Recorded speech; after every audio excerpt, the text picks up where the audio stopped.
Welcome to Dungeoneering Done Dirt Cheap, where I, Everweird, am playing the Gunderholfen Mega Dungeon using the Beckme D&D rules from the 1980s and 90s. This has become the Gunderholfen saga, as my characters have departed from Gunderholfen while the party is undergoing some changes, and so they're on a series of side quests.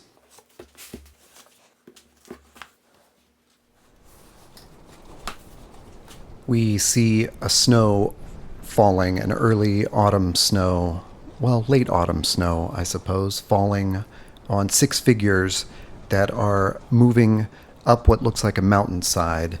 In the distance, just out of their sight, is something of a castle built into the rock wall of the mountain. There are crystals that have recently sprouted out of the ground around this castle, around the entrance to it, and around some of its larger features. But mostly this looks like it is hewn rock that has been turned into some kind of castle. These 6 figures are approaching, braced towards the wind, but dedicated to their destination, pushing through this wind and snow. Although it is not yet extreme, it is uncomfortable. The 2 in the front are dressed distinctly differently from the others. They are armored. One of them is a bit shorter and very heavily armored, carrying a shield. The one standing next to that one is taller, also armored, not quite as heavily, and carrying a long sword, or at least this is strapped across their back. The shorter, more heavily armored individual, we see they have a cowl on. It's part of their cloak, and along this cowl are purple threads that seem to indicate natural features within these mountains. Likewise, the individual next to them, the taller one, has the same sort of fine thread on the cowl of their cloak. But the 4 individuals behind them are dressed almost identically. At least they're dressed in ways that are not decorative or indicative of their rank or position or anything like that. 2 of them are archers wearing leather armor and shivering a bit more than the other 2, who are heavy foot soldiers dressed in chainmail, armed with spears and swords. The archers are carrying longbows. They all seem equipped for a shorter outing, a shorter mission.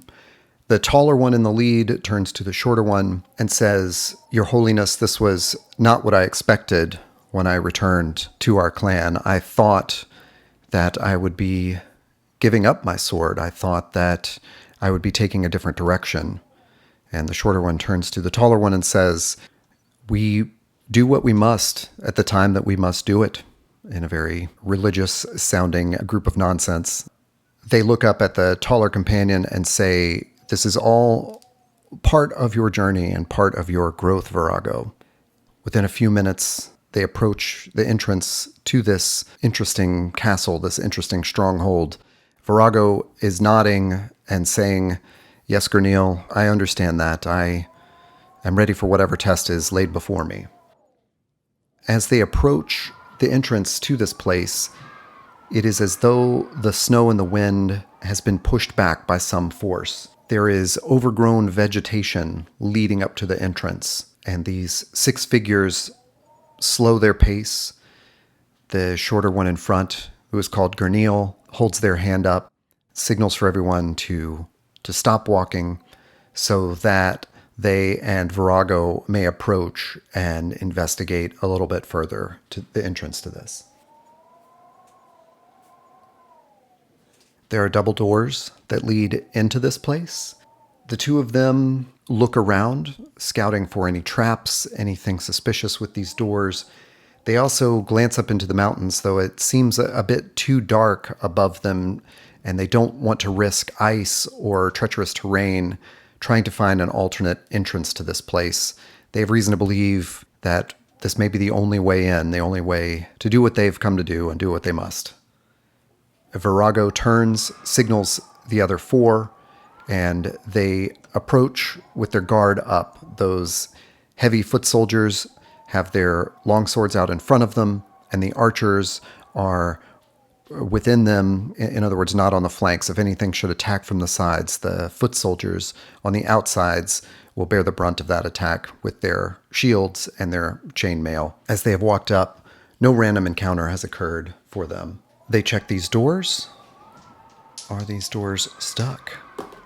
No, they are not. They delicately open them. Virago pushes one open.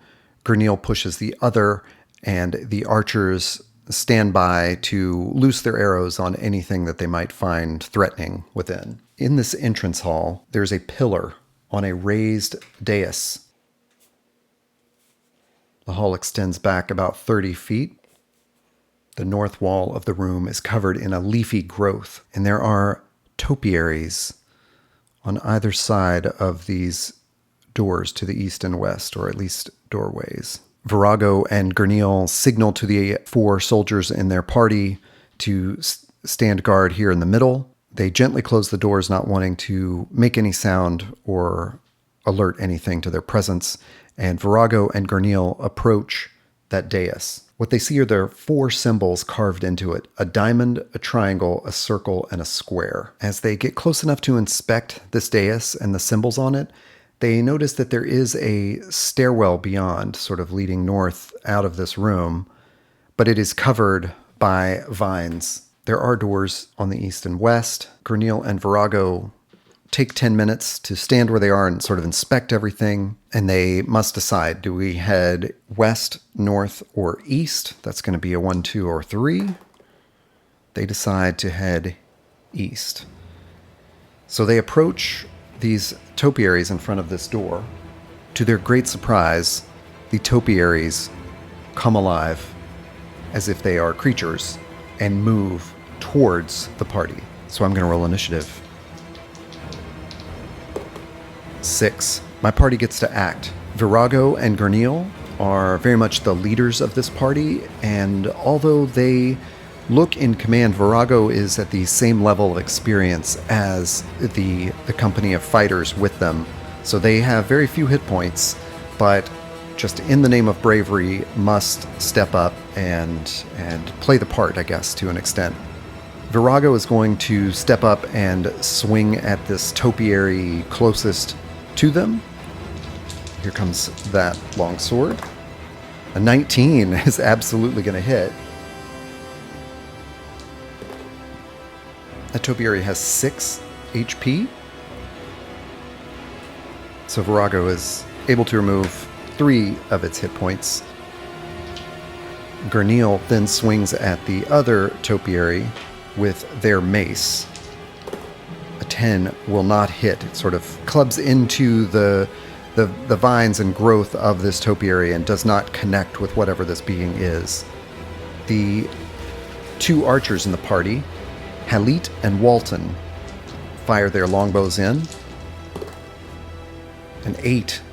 One of them has the same trouble that Gurneel does, the arrow flying through the shrub, but the other connects for 2 points of damage. So Walton has a good shot on one of them, and at that, the other 2 heavy foot soldiers step in with their long swords. One of them missing, slashing uselessly at the bush, the other one doing the same. And it is that moment that the topiaries across the room start moving towards us. This room is 40 feet east to west, so it will take all of those 2, their entire movement, to get to us and to get into the melee. But the 2 before us will attack. They grasp out with a thorny grip. Oshalan and Seth, my heavy foot soldiers, are the closest, as they were the last to attack with their longswords. So one of these topiaries grasps at Oshalan, and a 2 misses. Ooh, and an 18 hits. So Seth has been grasped and must save versus paralysis in order not to be restrained in here. Their save versus paralysis is a 16. It's not great. They're going to take 1 point of damage, at least.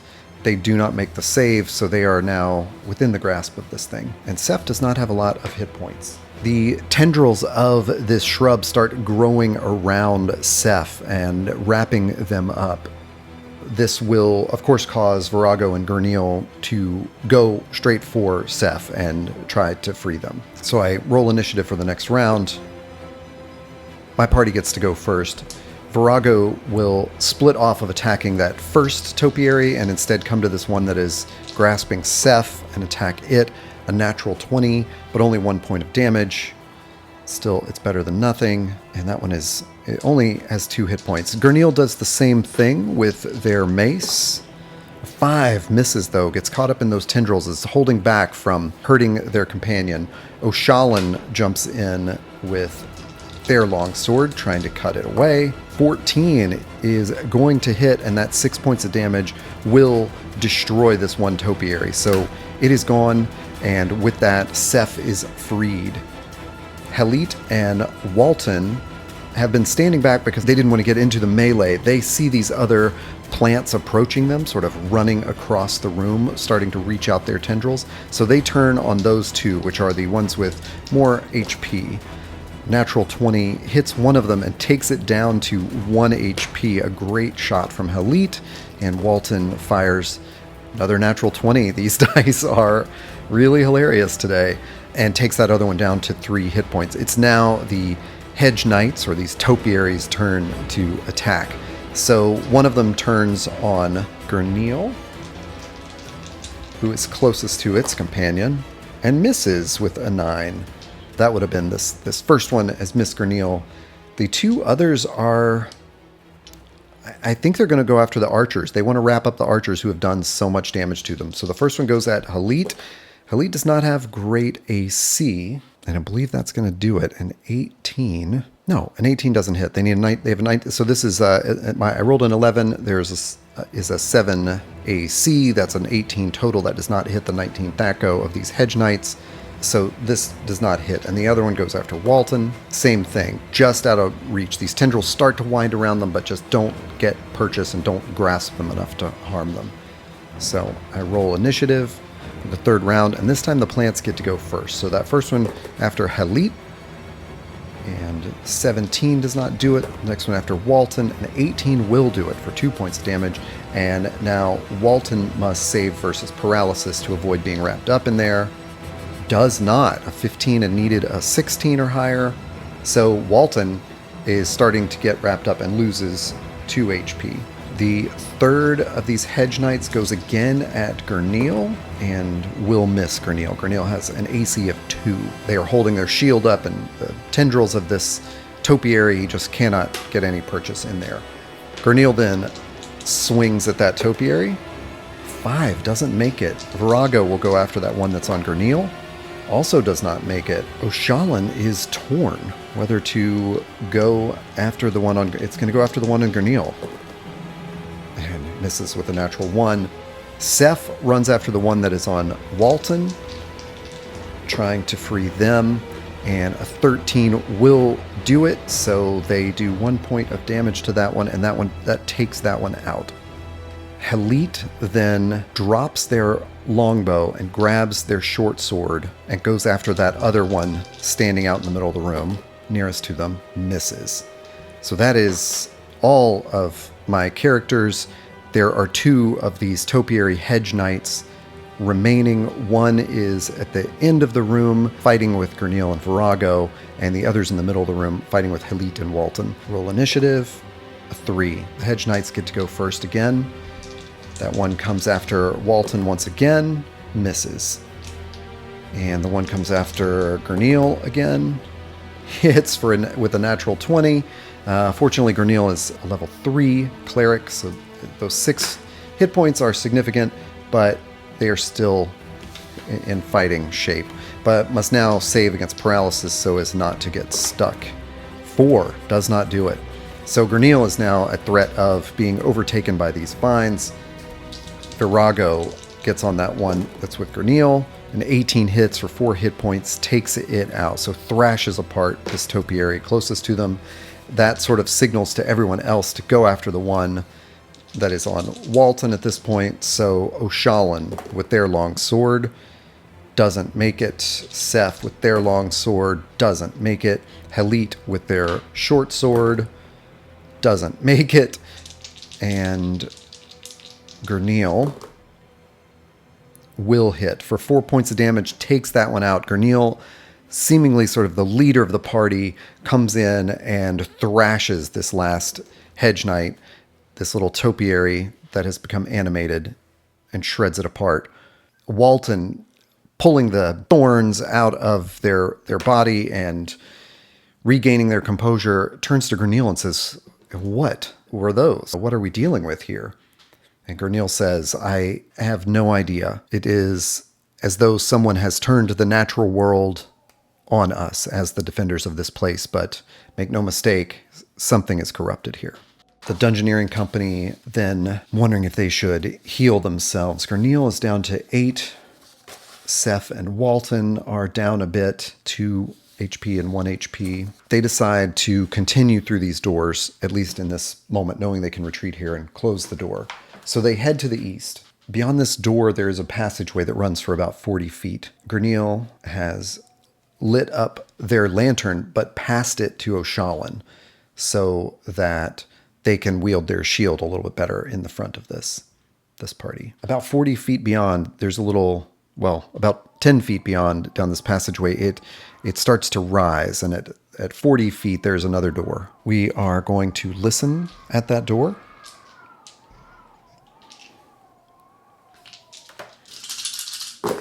Virago has the best opportunity to hear anything and reports to their party that there are no sounds coming from beyond this door.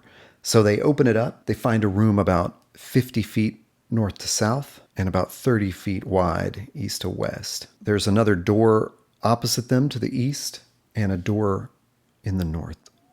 They take some time and look around this room, trying to determine what it is. It seems to have been formerly a kitchen. There are no encounters in here as they spend some time looking around. It looks like it is a very well-appointed kitchen, one that could certainly stock and feed a very large group of people. Little remains here apart from roughage, which is creeping in from under this door in the north. We will decide on a flip of a D2. Do we head north on a 1 or east on a D2? North. So we head to the door where there's some roughage coming out from under this door. Some plants, something coming in under there, and we will once again listen at that door.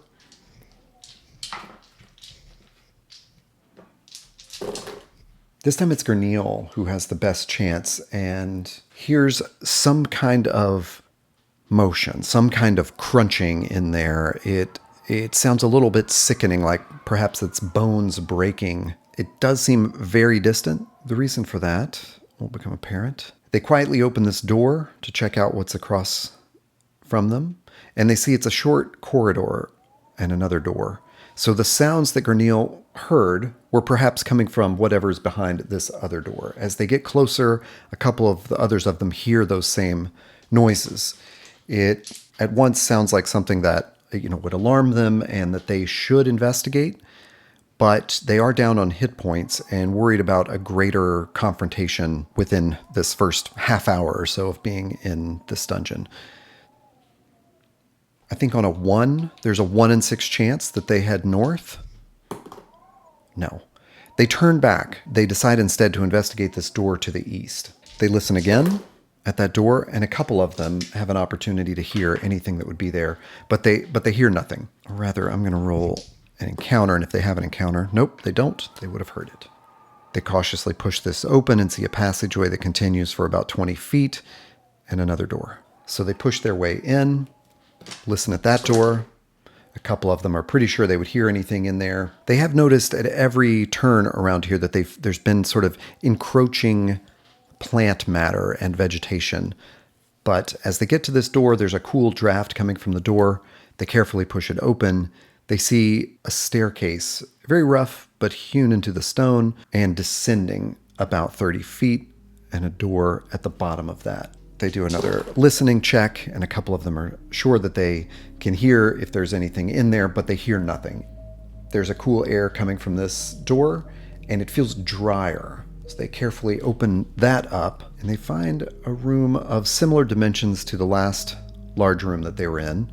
This one has a door to the north, and it appears to be a storeroom. It is cooler and drier than the surrounding area, and suspiciously, none of that encroaching vegetation and plant matter is seen here at all. They take their time to search around. I haven't been tracking my dungeon turns, so I'm going to do that right here. They're approaching the end of the hour within this strange place. And they do have an encounter. As they search through this place, they find a spell book. With a skull, it's going to be a magic user spell, and with no skull, it's going to be a cleric spell. No skull, lucky me.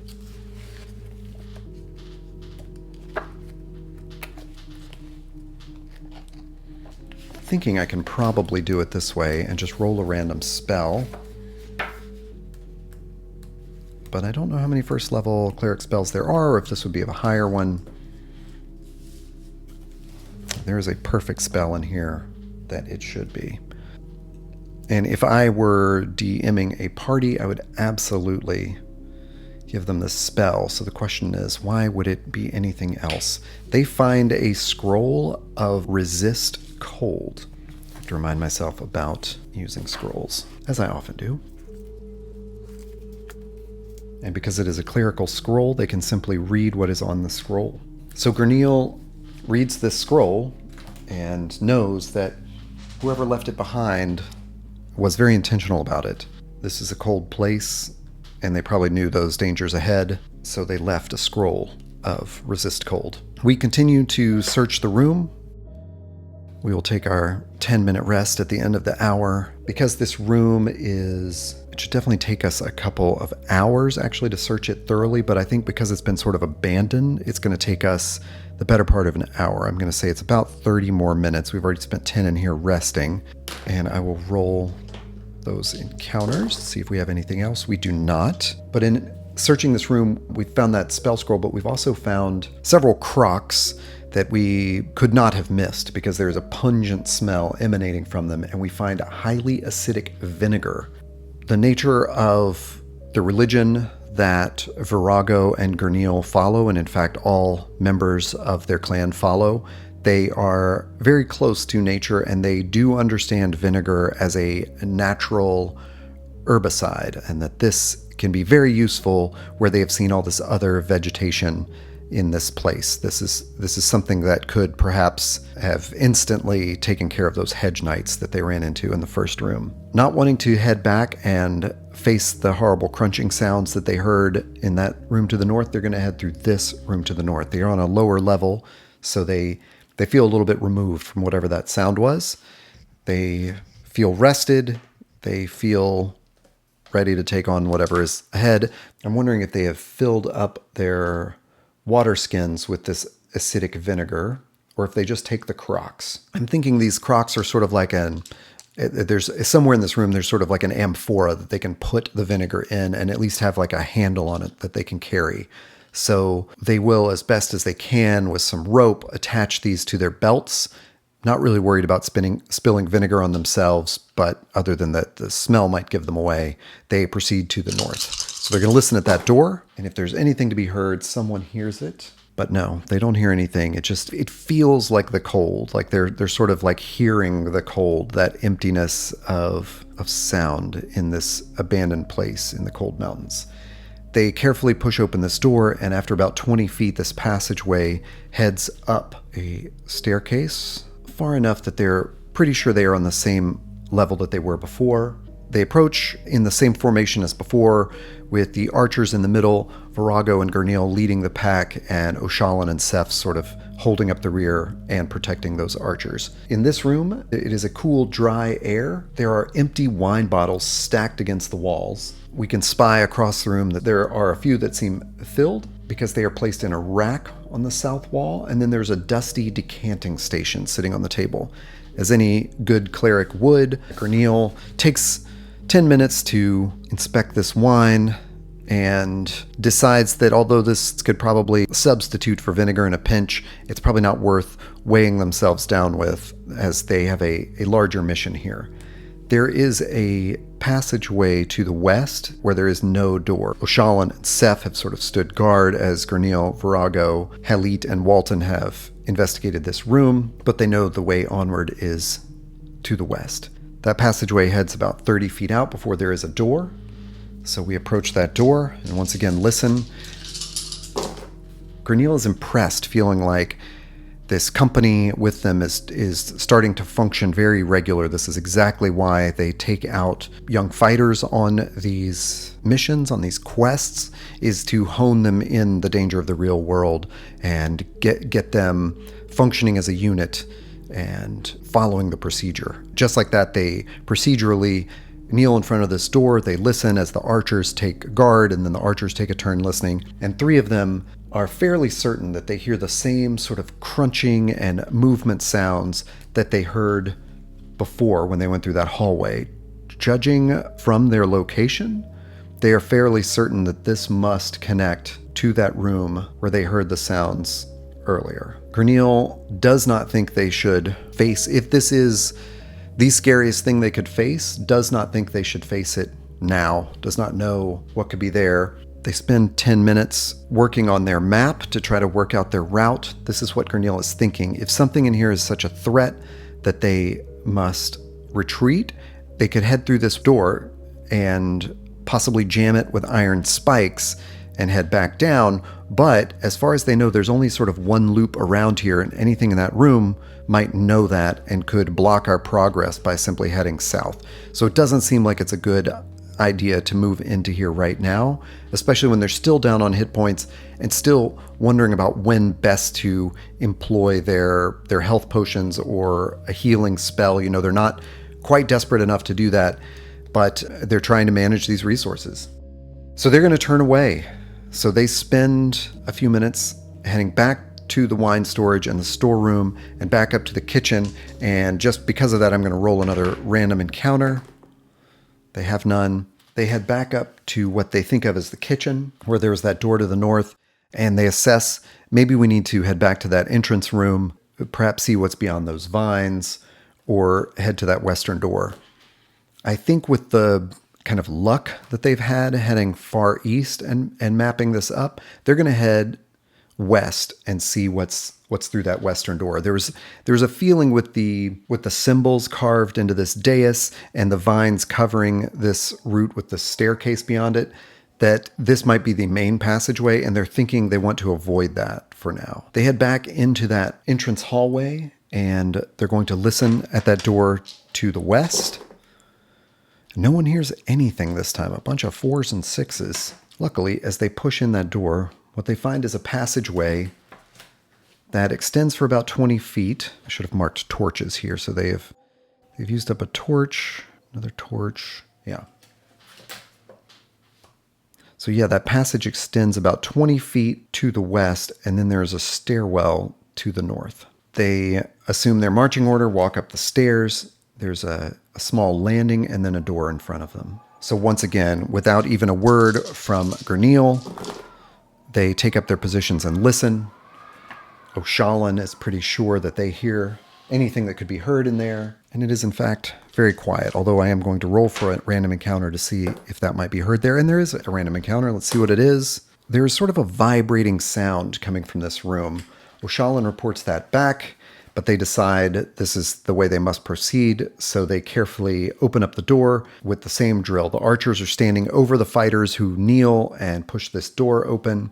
Virago and Gurneel push it open. O'Shallan and Seth stand behind the archers, ready to run in if anything should attack. And what they find is a room, although their torch can't nearly illuminate it all. They see a room about 50 feet from north to south and 30 feet east to west. And there are large empty barracks here. Beds and furniture are overrun by virescence. They don't spot that yet. But there is creeping vegetation all around. I think it's inevitable that one of these members of the fighting company, young and inexperienced as they are, spots a backpack on one of these beds and walks over to it and brushes aside the vines that are around it. These vines look like normal vegetation, but they are thick as ropes, and all of a sudden they move quickly and try to wrap around O'Shallan, who has done this. When this happens, 4 different vines come out. They wrap around O'Shallan. O'Shallan is not carrying their sword at this moment as they sheathed it in order to grab at this backpack on this bed. So I think I need to roll initiative and the vines get to go first. So these 4 vines wrap around Oshalan. This could be bad news. A 19 is going to get Oshalan for 1 point of damage. Oshalan only has 3 hit points. And 18 takes Oshalan down. Oshalan goes to 0 as the other 2 vines start grabbing them and pulling them apart. Gurneal is going to command everyone to attack those 4 vines. So Halit and Walton first fire their arrows into it. Halit hits 1, doing 2 points of damage. Walton misses the second. It threads between several other vines. Gurneal, Seth, and Virago will then head in, each swinging. Virago will hit for 6 points, takes out one of those vines entirely. Seth will hit for 8 points, taking out another of those vines. This could be successful. Gurneal is, instead of attacking and then having to take another action to save Oshalan, instead grabs Oshalan, pulls their head back, opening their mouth, and pours a health potion down it, giving them 2 HP. So they're back to the 2 HP I have on here before they were taken down by the vines. There's still 2 active vines there. Will they attack Oshalan, or will they come for someone else who's close? I think it's fair to say 1 will attack Oshalan, and 1 will come for Seth.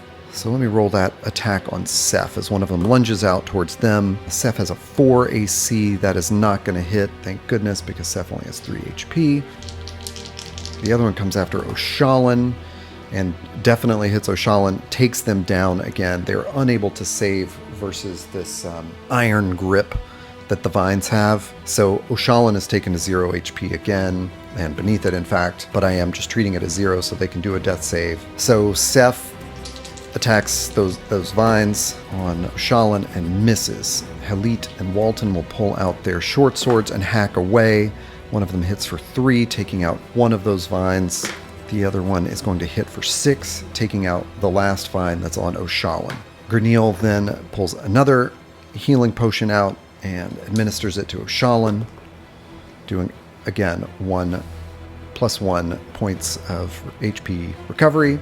So Oshalan is back at 2 HP, but the way I've been playing how health potions work is Oshalan will be out of it for 1 turn as this potion goes to work within their body. They are on guard in this room because it is covered with vines. So I'm wondering if we start using that vinegar to destroy things. It definitely looked like the vines did not attack Oshalan until they grabbed at that backpack on the bed.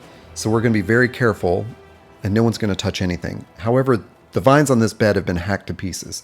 So we do inspect that backpack. What we find are mossy torches, 2 flasks of oil, and a small pouch with 50 coins. Not much to go on, but the oil will be helpful in the torches. I'm going to say it's D6 torches. It's 2 torches. While Oshalan is letting that health potion go to work on them, we do try to burn some of the vines blocking our path to this next doorway, and it's going to take an entire hour to burn out some of these vines. Actually, that's for the entire room, according to the rules. So I feel like this is a smart thing to do to burn them out, but also we're in a closed space, and I don't think this large of a closed space we want to set a fire on. So instead, we use a bit of the vinegar and sort of make a path towards the door to the east. So it takes a good bit of the vinegar to burn out a path, but we're only trying to get that path safe so that nothing else happens. So again, this is a pretty large room. We spend 30 minutes in it just carefully looking around. That's going to be 3 random encounters. Nothing occurs while we're in there. And with Oshalan feeling a little bit steadier, although with only 2 HP, we head to that door to the east. Someone hears anything that would be in there. We hear kind of a slithering, we think, within there. Carefully open the door, taking our positions, of course. And what we see is a passageway that is open at the end into a larger room. We think we understand the layout of this place. We walk in there, we see a mat of ropey vines covering the floor. So we're carefully stepping between these, thinking they could come alive at any moment. There are actually larger trunks running through an archway in the south wall, and they run from the south to a passageway in the north. So there are these larger trunks that are leading across the floor here, and this definitely has us worried for them coming alive. And knowing how long it took to kind of burn a passage through those other vines, we're not sure how we could burn our way through these larger trunks.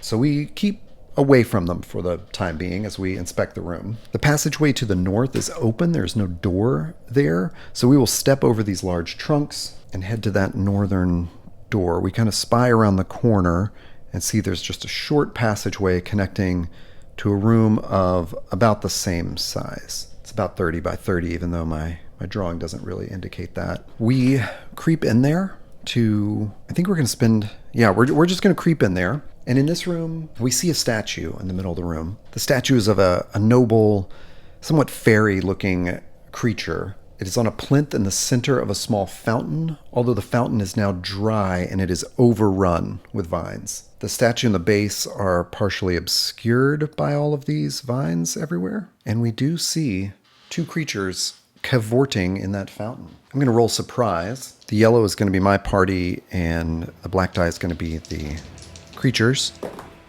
Neither of us is surprised. So sort of as we crunch in, these creatures take note of us. They somewhat resemble the hedge knights, the topiaries come to life in that entrance hall, but they're more humanoid shaped. So I'm going to roll for initiative. They get to act first. And I think they're going to roll morale as they see a pretty heavily armed humanoid party come in here. Nope, they attack us. I do not beat their morale score.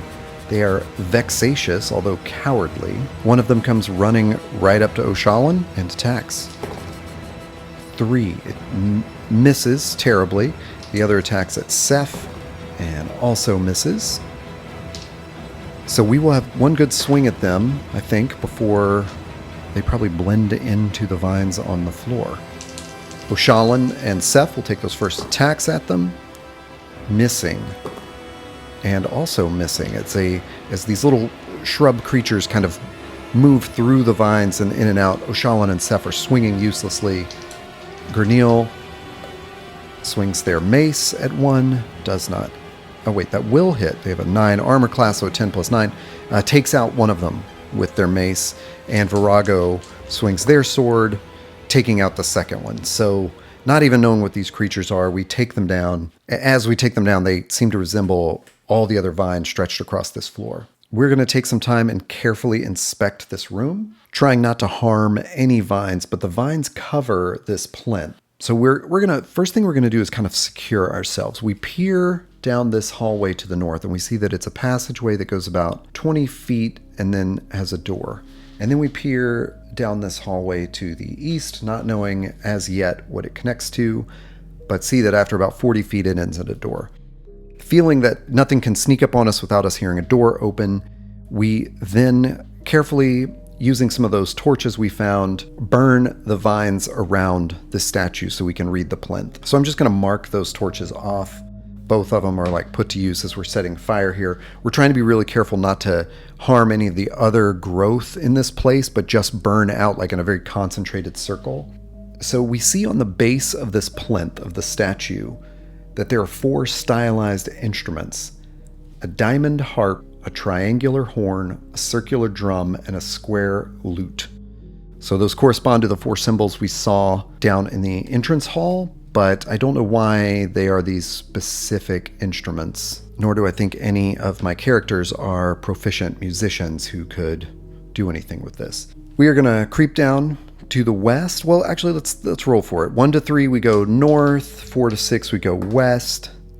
We go north. So that our chosen thing is to continue going north. So we've spent another 2 turns in here, one burning out the vines and reading the plinth, and another resting. So we'll strike up another torch as we head north.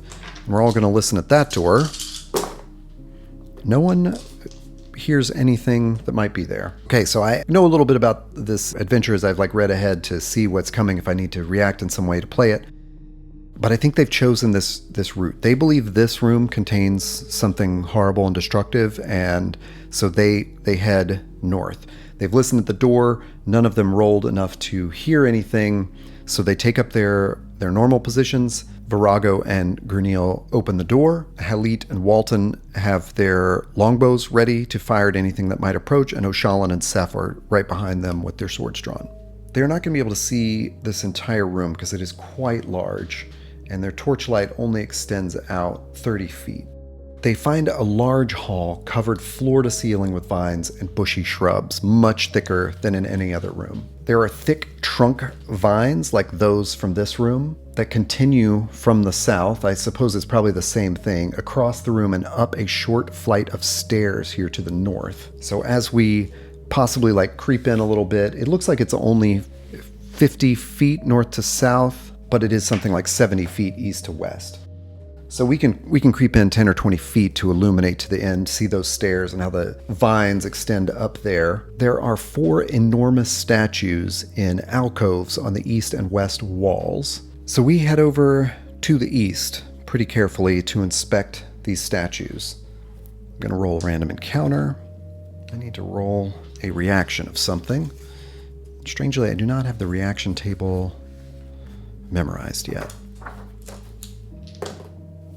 Something in the room is cautious, and I will check again in a round. We head over to this western alcove with these 2 statues. We see that the statues are holding different musical instruments, a harp and a horn. We kind of surmise that we might find the other corresponding instruments across the way. So we're going to carefully walk over there to inspect those. That was me rolling an encounter again, or rolling the reaction. As we walk over there, a lumbering pile of leaves that's been in the corner here that looks quite fluffy moves at us. I'm rolling initiative, 6. We get to act first. Nothing good has happened from a big pile of shrubbery moving at us in this location, so we are not going to mess around with this. Yikes. Okay. So my archers will fire first. As soon as they see this moving, they go at it. A 17 actually hits it for 1 point of damage. That was from Halit. Walton fires their longbow and will miss. This thing has incredible AC. So that leaves it up to Oshalan and Seth.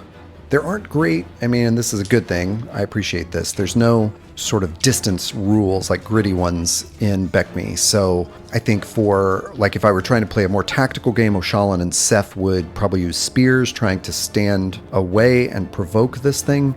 But just without that, they're going to walk up, slash at it with their swords, and then try to step back a little bit. Although it's not really going to matter because this thing will be able to move towards them.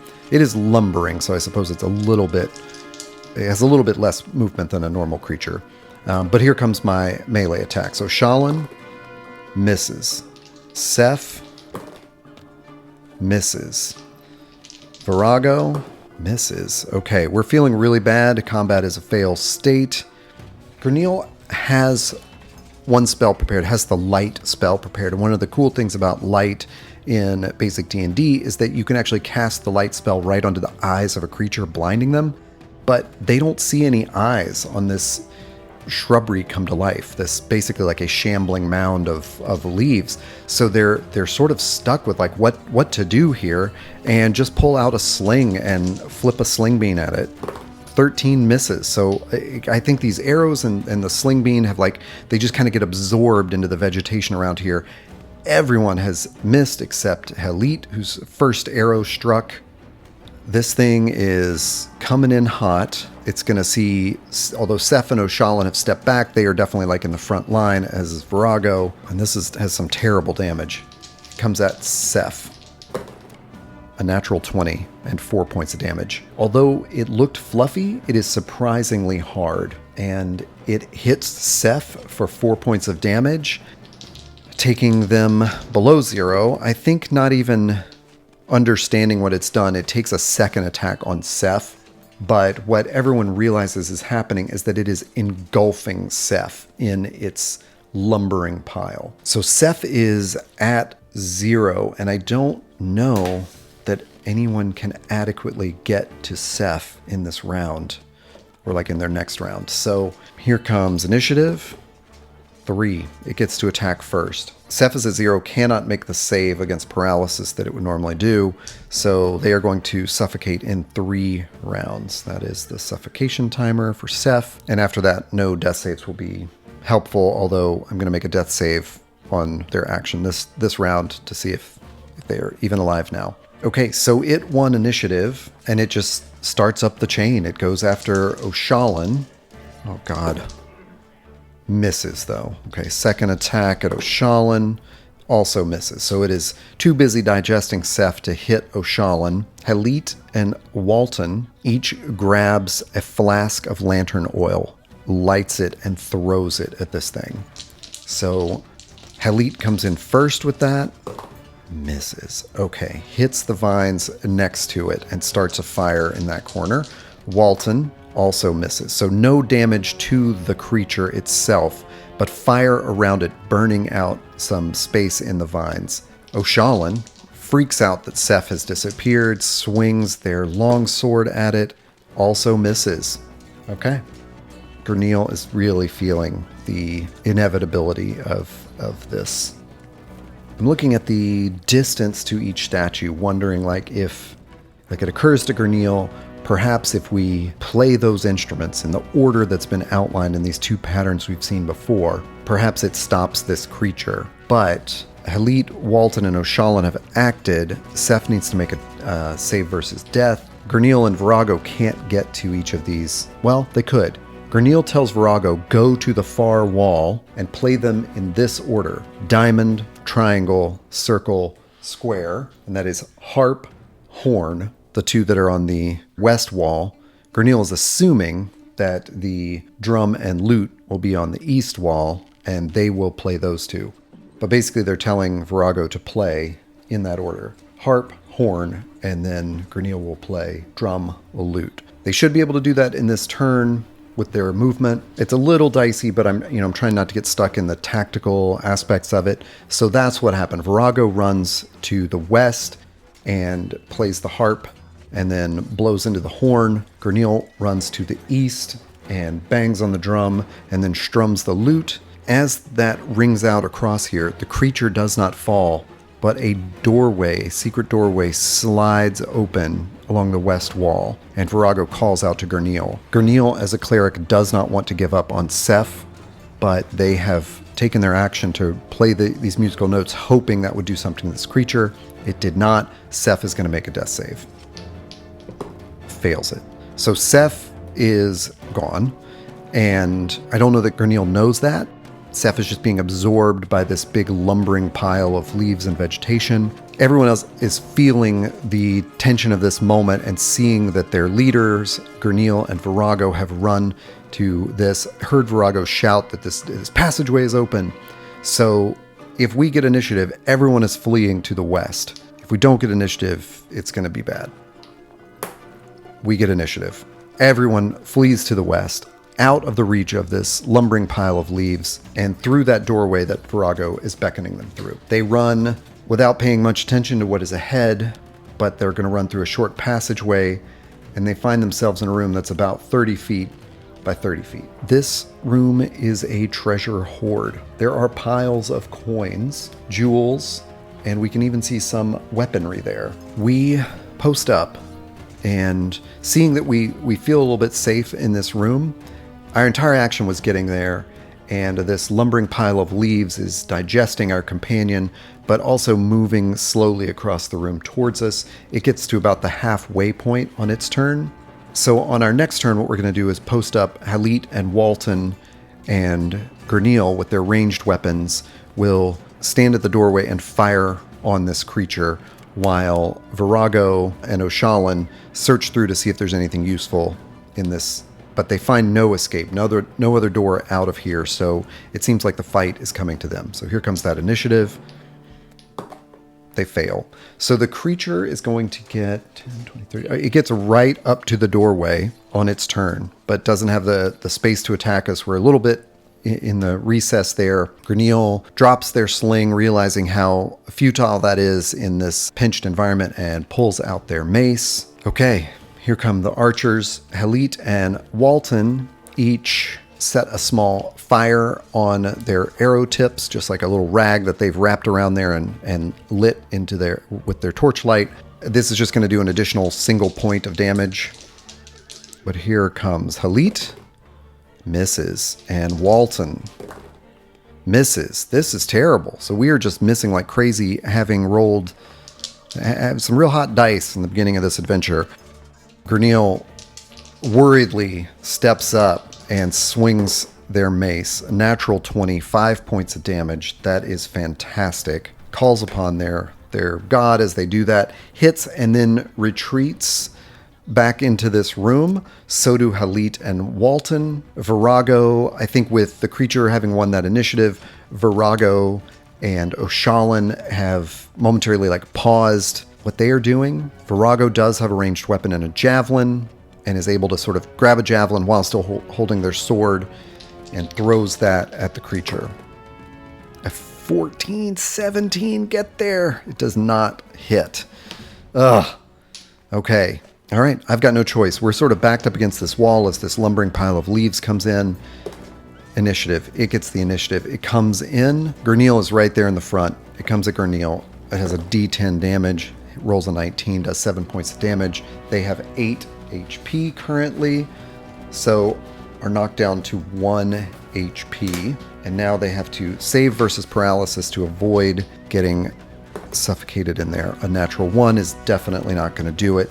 Everyone shudders as they watch their leader, certainly the most experienced of them, get wrapped up in these vines and leaves and sort of drawn into this creature. Virago is a bit of a hothead and knows that Gurneel is the healer among them, wants to attack with all recklessness. Ironically, there is a magic item of recklessness in this room. Virago doesn't know that. Steps up, utters a prayer to their god, and swings. Doesn't get it. Needs a 16 to hit this thing. Would have almost taken it out. Screams as their sword just sort of uselessly passes through the fluff of this pile of leaves. Halit, Walton, Oshalan, they all feel this desperate nature. Halit and Walton light those arrows again. Miss. And a 17 will hit for 5 points of damage. This creature now has only 4 points of damage. Gurneel has 4 rounds before they are suffocated. Oshalan is the only one who has not acted yet. Steps up with their long sword. Oh, I mean, I saw the 18, and then it flipped to the 2. Same thing. Gets stuck in the branches there. Roll for initiative. 1. The creature goes first. It comes for Oshalan, who is the last to strike. 4. It misses. 10 is also going to miss. Again, busy absorbing their companion, who now has 3 rounds. Virago screams out again. For Gurneel, swings that long sword. 12 doesn't hit. Halit, Walton, flaming arrows. A 16 hits for 6 points of damage. This thing, 7 points because of the fire. These leaves ignite. This thing burns down. Gurneel is coughing, sputtering in the flames all around them, but is no longer being suffocated as this burns on down to the ground. They have defeated the hedge guardian here, and they definitely need a few moments. In fact, they'll take the rest of the hour as they recoup. Here come 3 random encounters. Nothing. During that rest, we look around the room. I'm trying to decide whether Gurneel takes one of the last health potions or casts Cure Light Wounds on themselves. I think they take the health potion, knowing that Cure Light Wounds is going to be more effective in combat.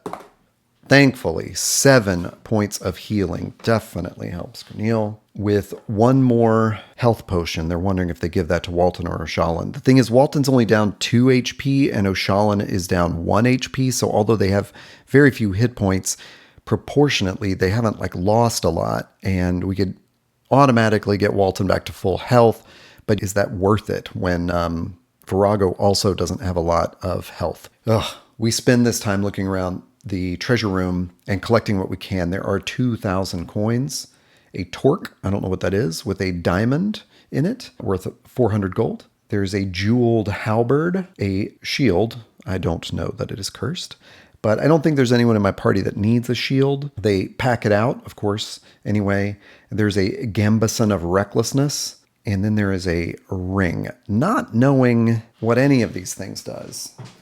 And having a cleric with us and not a magic user who can identify them. I also think that because of the culture of Virago's clan, I don't think they're almost barbarian in the sense of being a little bit wary.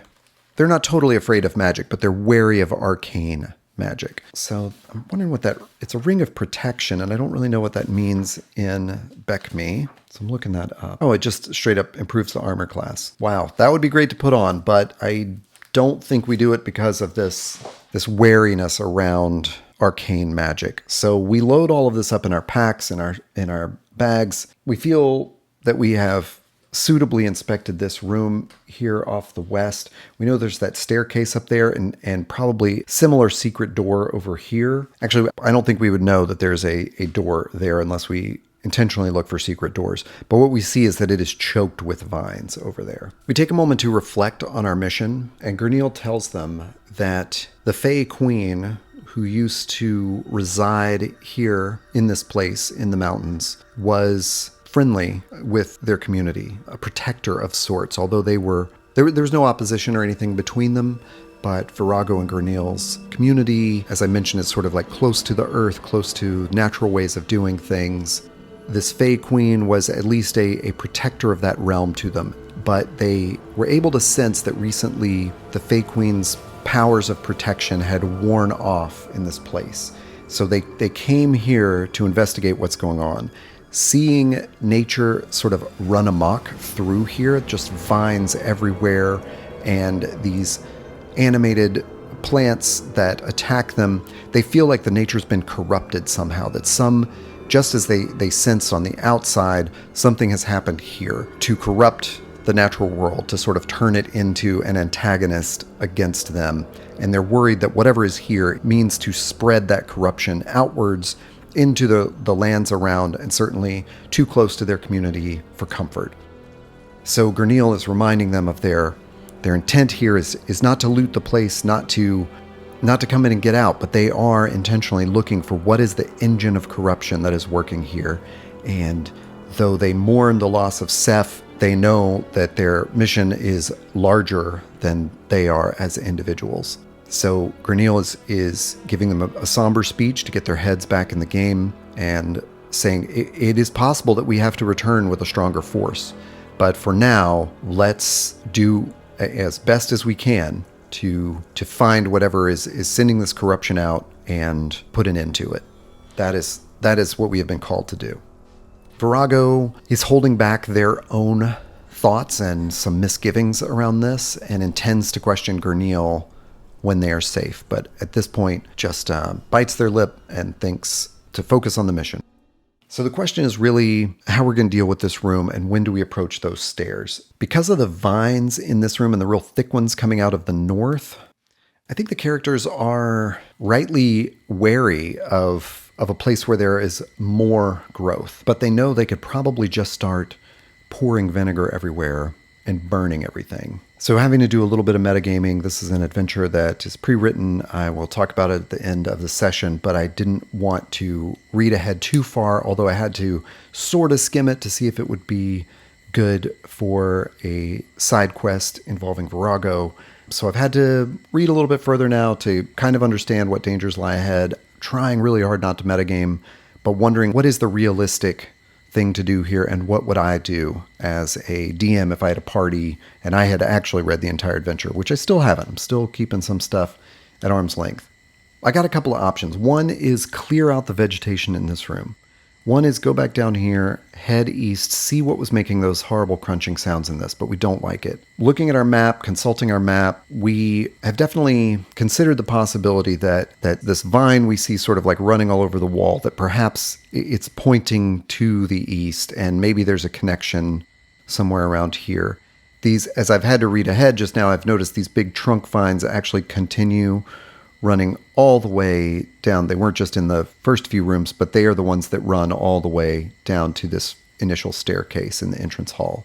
My characters have definitely been putting that together, that although they took a circuitous path here, they keep running into those trunk vines, and they realize, yes, these trunk vines seem to lead from the entrance up here.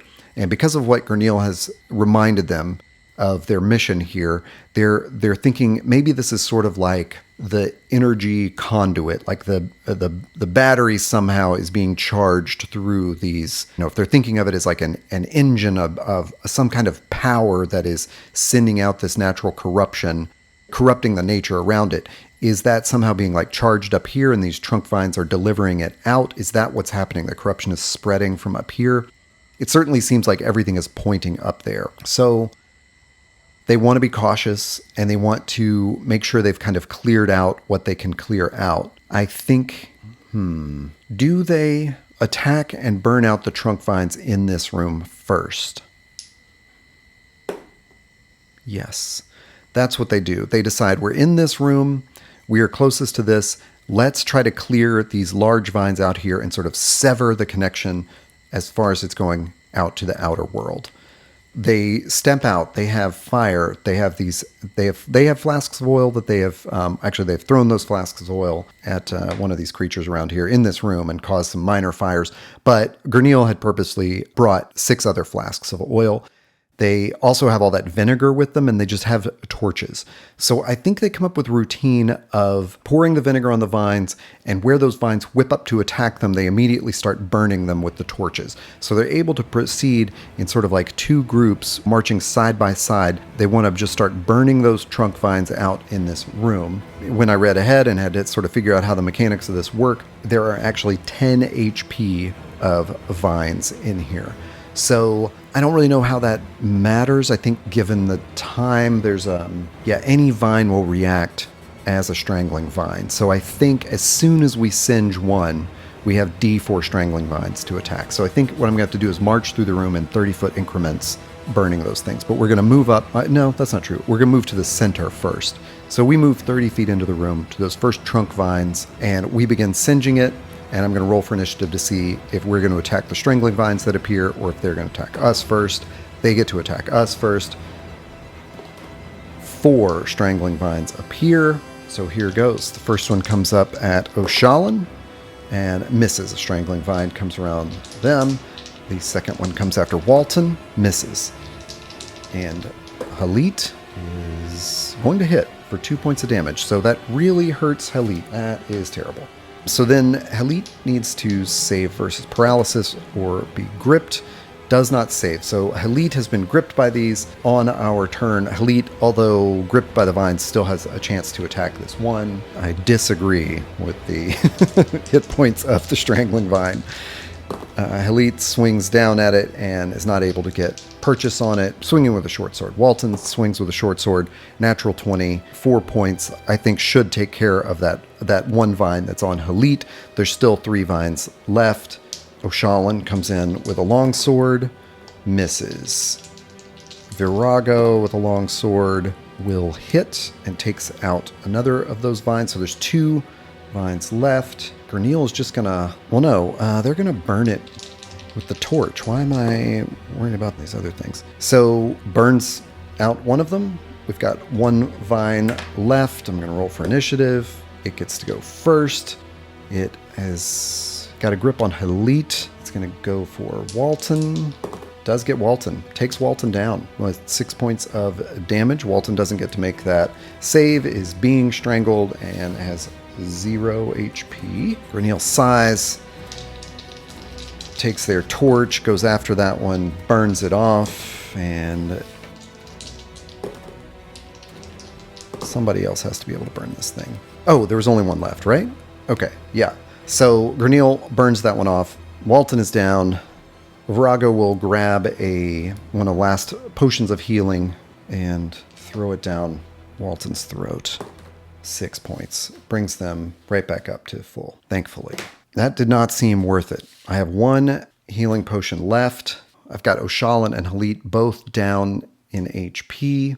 I'm a little little torn on my resources here. And also, if we're going to disturb vines every time we try to burn them, what happens? All right, so this time, instead of walking over and just burning, because we've seen how tenacious these strangling vines are, we take a couple of those amphoras of vinegar and toss them onto the other vines, and then toss torches at them. I spend 2 more torches, and I throw 2 more amphoras of vinegar. That's going to burn up the vines leading in this direction, and we follow behind with our torches, just sort of burning out everything. We have done the 10 HP of damage to all the thick trunk vines in this room, and as we do that, a secret entrance is revealed there, or at least we can see that the vines were passing through some kind of door.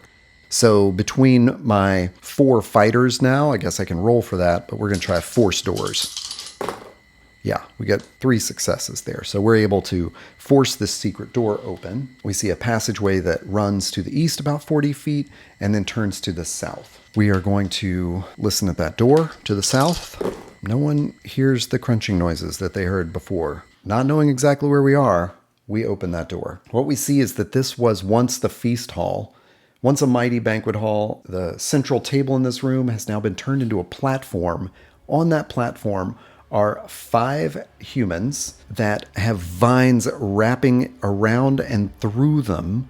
It is as though they are being turned into those living topiaries that we fought earlier. The bodies are decomposing underneath a sparse layer of leaves. There is a tall, thin, and twiggy, sort of humanoid, sort of shrubby person attending to them. The massive vines that lead to that table and were covered in leaves have now been cut off from their source. This thin and twiggy person plant thing that's in here wears a crown of shimmering ivy. We have creaked open this door, so I'm going to roll surprise just for them because we are peeking in and seeing this scene. They are not surprised. They hear the creaking of the door, so I will roll initiative.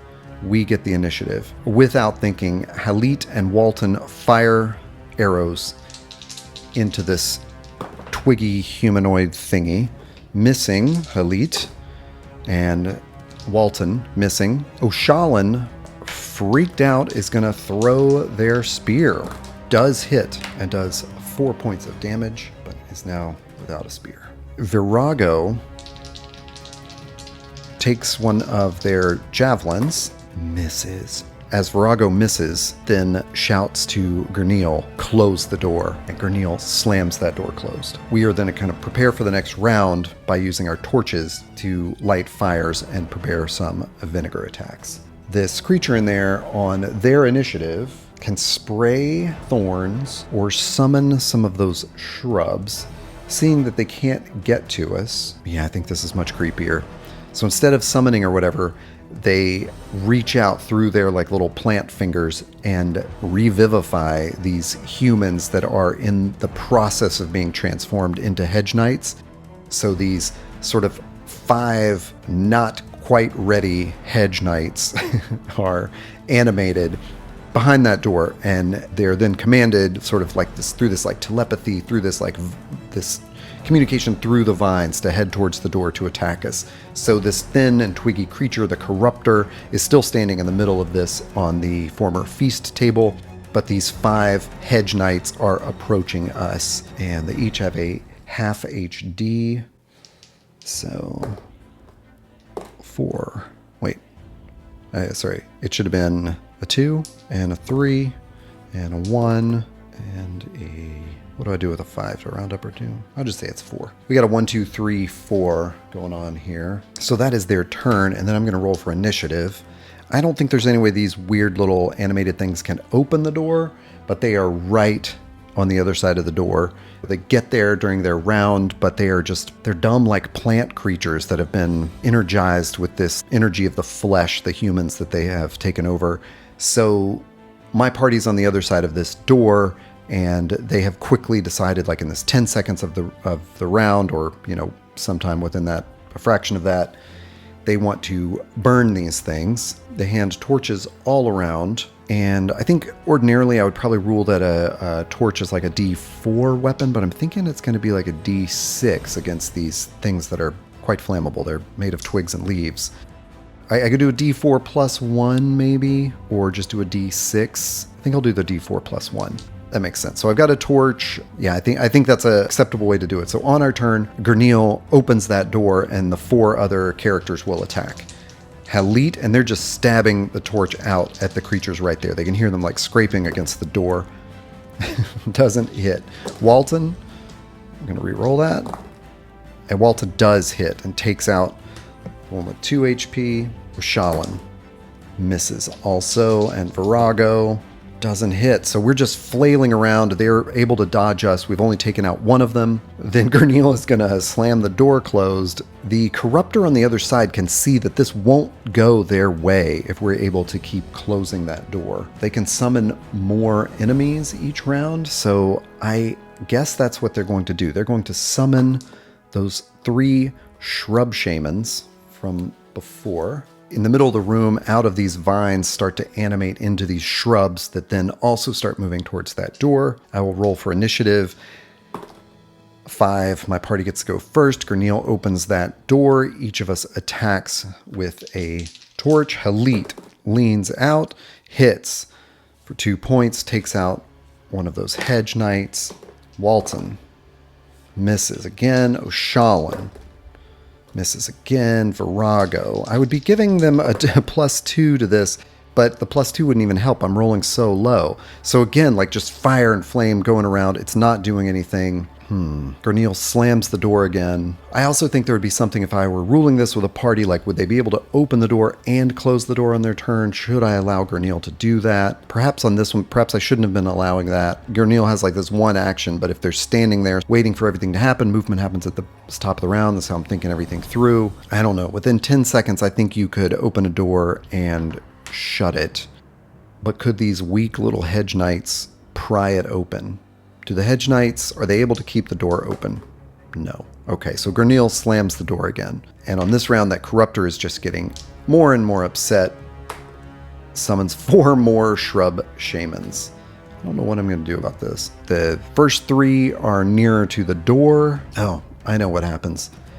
The Corruptor sends the shrub shamans this way around, so I can count their movement as they move around the tunnel to sneak up on us from behind. So they're going to get to this door by the end of their round, to this room by the next round, this room by the next round, and then into the hallway by the 4th round. I'm going to roll initiative.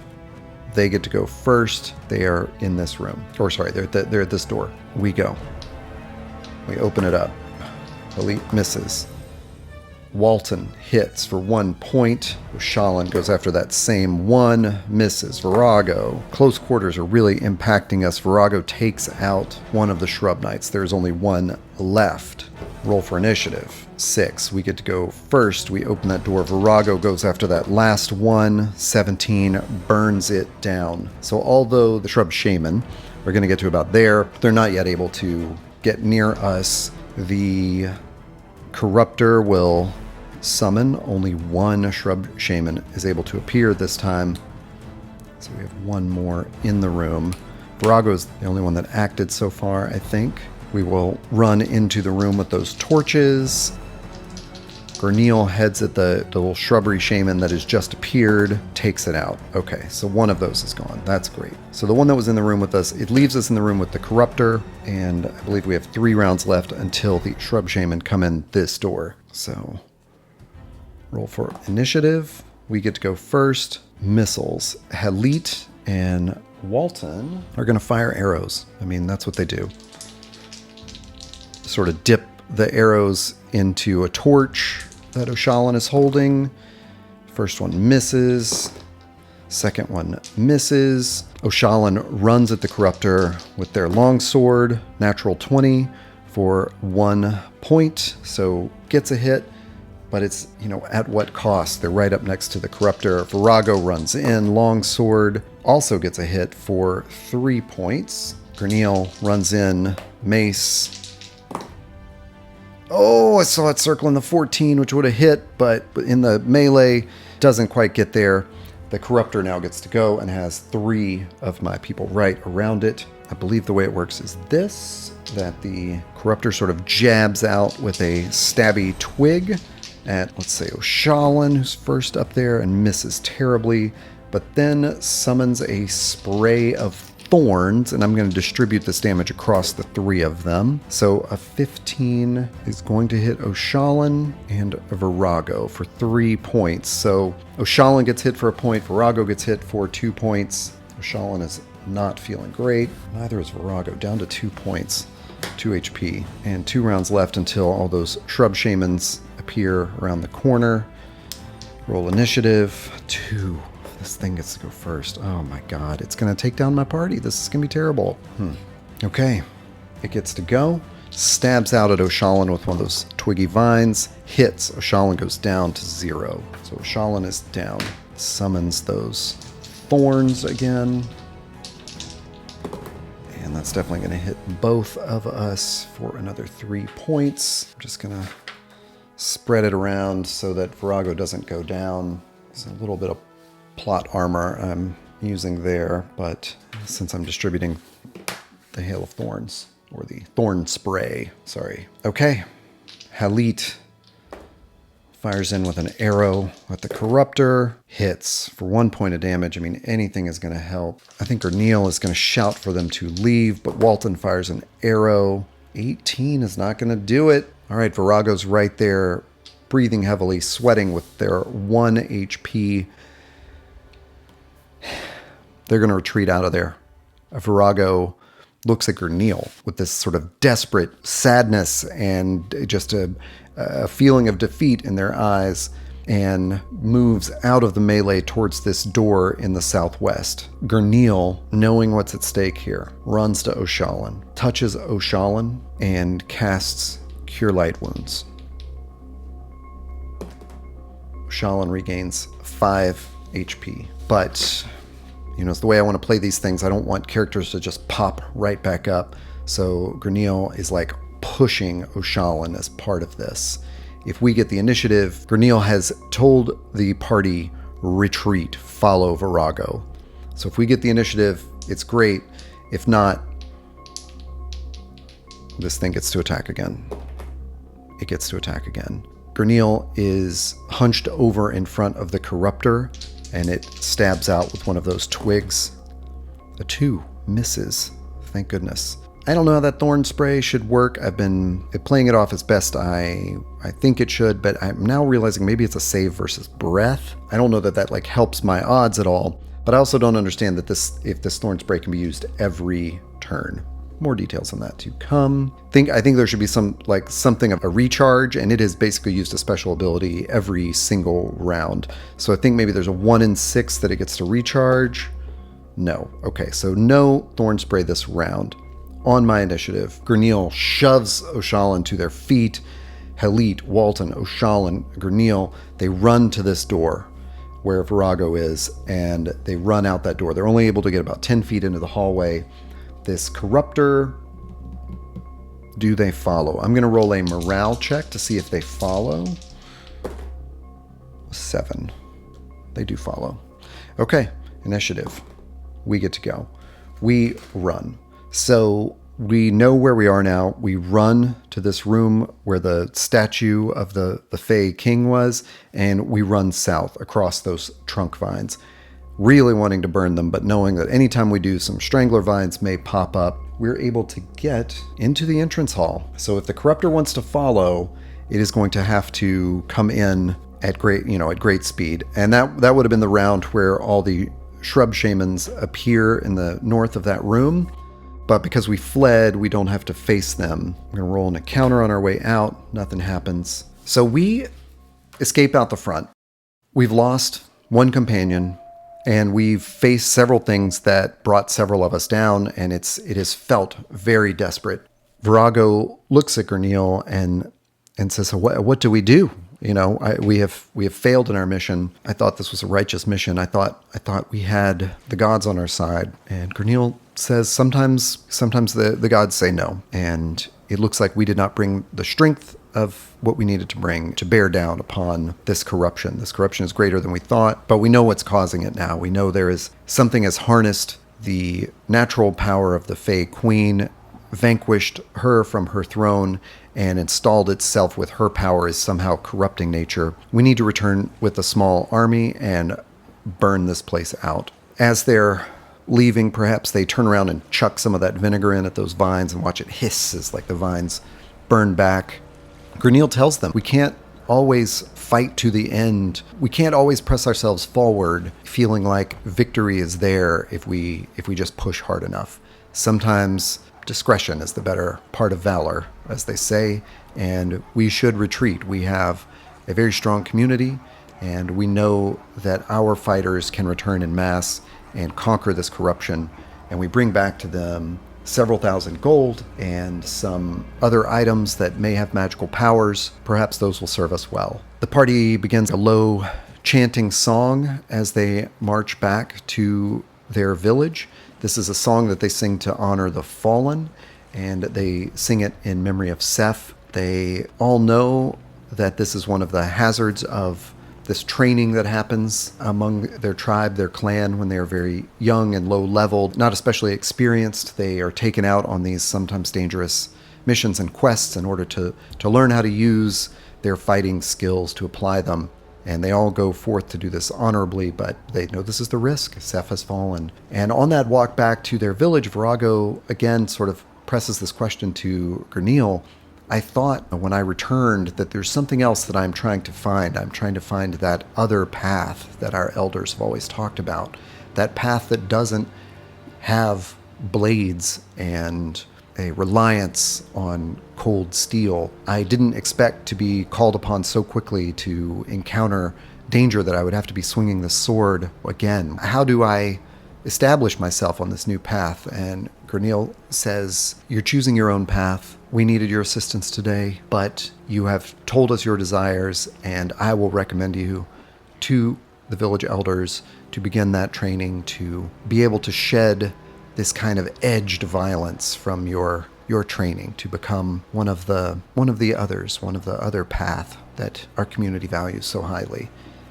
Virago nods and sort of lets this sink in, but feels a lack of conviction. It doubts that this path is there for them, and starts to doubt all these things. Why did they leave their friends in the city? Why did they abandon them to those dangers of the Gunderholfen dungeon, only to come here and go on the same sorts of deadly adventures where they're going to have to watch their boon companions fall to horrible, strange creatures? Virago is filled with doubts. When they get back to the village, they have one of their magic users identify these items. They're able to identify that shield was cursed, and that the gambeson causes its wearer to become reckless and impulsive. But the jeweled halberd is a valuable thing. The gold, of course, helps the entire community. And one of these elders calls Virago in the following days and says, Grenil has let us know you are ready to begin your new path, to begin this training and become one of the others that we revere here. One of those people who doesn't rely on the steel and the blades to make their mark on the world, but instead pursues a different kind of interaction with this world. We found this among the treasure that you recovered, and we want to give it to you. We think this will serve you well as you go forward on this new path. And they present Virago with the ring that they found, which is a ring of protection +2, which is huge and would improve Virago's AC by 2. Virago explains to this elder the same thing that they have expressed to Grenil and others that they have interacted with as they've been back at their home, and says, I feel like every day I spend with this sword and this morning star with the javelins and spears in this armor, every day that I spend that way is a day that I cannot pursue my new path. With that, they strip off their armor and they lay their sword down in front of the elder. They remove their morning star. They probably don't have their javelins with them, but all of their fighting equipment they leave right here in a pile. And the elder kind of smiles and says, it was up to you to take the first step to disarming yourself and finding your new path. And with this, you have expressed your seriousness. And they take them in deeper to this building. They go into a room that is lit with these low lanterns they're sort of bowls that have candlelight flames within them. near the floor, and they tell Virago to prepare themselves, to take a bath, cleanse themselves, anoint themselves with these floral oils that they have, and prepare for their training, because it will be the hardest thing they've ever gone through, but they will become the weapon. They will not rely on the things they carry. And that's where I will end session 16 in the mountains. So this adventure that I ran comes from the Dissident Whispers anthology. This was a whole bunch of basically 1-2-page adventures of all diverse systems, all in support of Black Lives Matter. It was published by Tuesday Night Games. Not sure of the year, if it actually came out in 2020 or after that, but it is a really cool thing. Tuesday Night also publishes Mothership, and I definitely recommend poking around their site. Mothership Adventures, even if you don't run the system, are pretty incredible works of art on their own.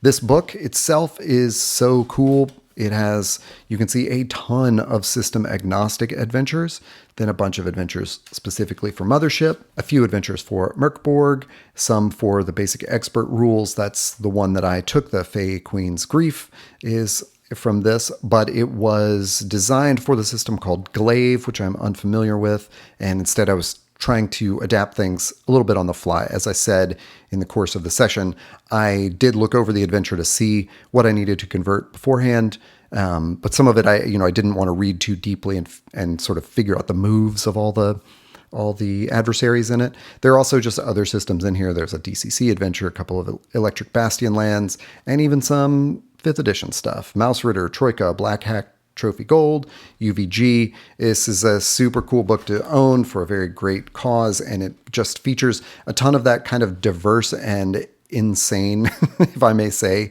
like graphic design in presenting these adventures. I don't think I have run any others, but I have prepped a few of the Mothership adventures to run in the Death in Space system. Like, I looked really hard at them for a Death in Space one-shot and decided against them, but not for any like quality reason. And here they're just kind of in my back pocket, ready for Death in Space when that comes around again. But yeah, that was the Fae Queen's Grief, and it just seemed like a great one to run because it is a pretty straightforward dungeon layout and something that I was able to kind of approach the rooms as I entered them and didn't have to read ahead and sort of understand the whole thing. That's my biggest criterion as a solo player, is being able to kind of step back and experience the surprise as I go through a dungeon, as though I were a player, rather than one of those often dungeons you have to kind of read the whole thing to see how it all works. And I don't want to go into a solo adventure that way. So it's getting a little tricky to pick out the best kind of adventure for that. But I thought this was a good one, and I will see you in the next session or in a possible downtime.